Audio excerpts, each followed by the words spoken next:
Hi everyone, it's MJ Gallagher, author of the unofficial Final Fantasy VII novelisation and standalone novel The Nibelheim Incident, and I'd like to share with you a quick teaser of my new video series presented by KupoCon, where I'll be exploring the Final Fantasy VII compilation lore and Easter eggs that appear in the remake.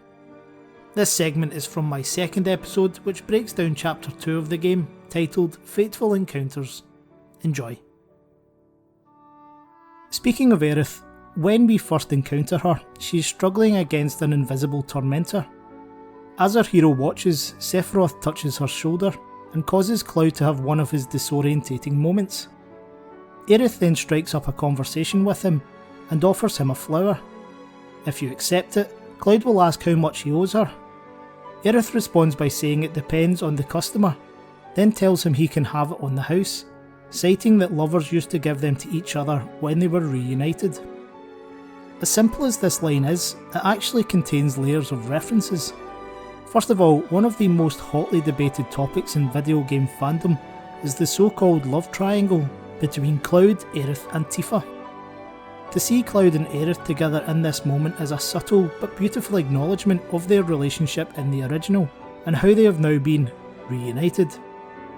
Further to this, the Ultimania Omega reveals that in an early version of the old game's script, Aerith and Sephiroth were part of a subplot about unrequited love. Sephiroth would supposedly come and buy flowers from her on the plate, but would never reciprocate her romantic feelings towards him. Therefore, his appearance in this scene has a lot more depth to it. Among the discarded texts, there's also a comment from Aerith that she charged men different amounts depending on how much she liked them. This too ties in with the quote about giving Cloud the flower for free. The remastered version of Episode 2 and each subsequent entry in the series will be available through KupoCon at www.patreon.com/KupoCon. Be sure to follow their social media channels at the links on screen. If you haven't already done so, I also invite you to check out my own Patreon account, where you'll find free downloads to all of my Final Fantasy novels and much more.